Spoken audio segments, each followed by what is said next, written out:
We're standing in what will eventually be, Liz, the main lobby of Alice Tully Hall. And I say eventually, it's just a matter of days. In the past, this had a kind of subterranean flavor to it. Now we can actually look clear across the street to the other half of the Lincoln Center campus.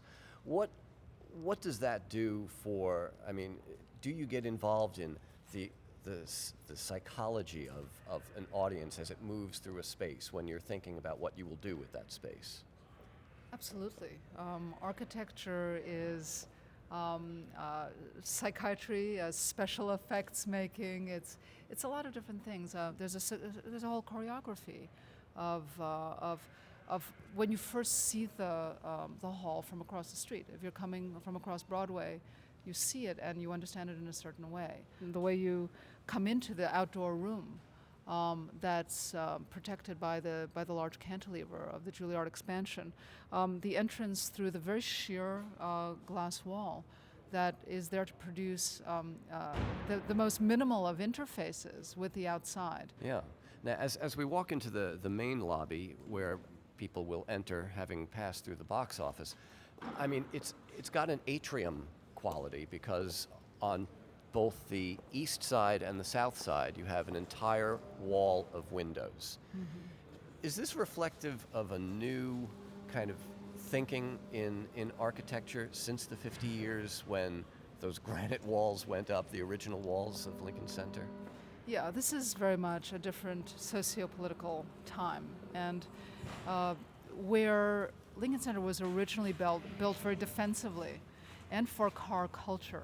The very first act here was taking that away, bringing all the circulation down to the street, and actually reintegrating these buildings in this campus with the city, which was largely cut off before. And that's what made Lincoln Center into this, what was perceived as a very elitist place, because there was no integration. Everything that we've done is about breaking down the walls, eroding those edges, making them transparent visually, physically, making many more entrances, widening them, bringing electronics out, and making much more of a kind of discussion between one side and the other.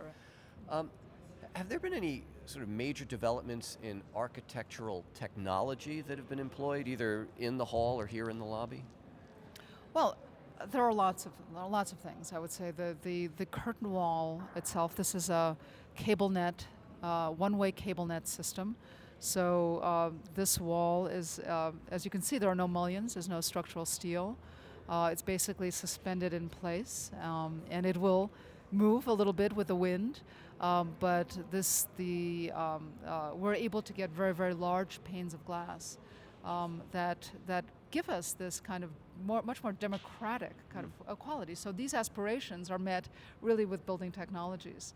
And there are all the performance equipment and everything is at the push of a button inside the hall to really facilitate the quick transformation of even the stage, the depth of the stage. There's an extra stage lift. At the push of the button you can get expand the stage, change the acoustic properties by lowering the banners, by turning those walls 180 degrees. So there's some very, very simple, I would call it sometimes smart and sometimes dumb technologies, but we're not interested. We're interested in the effects and not the artifice. Well, Liz, again, thank you very much. It's really been eye-opening. Thank you.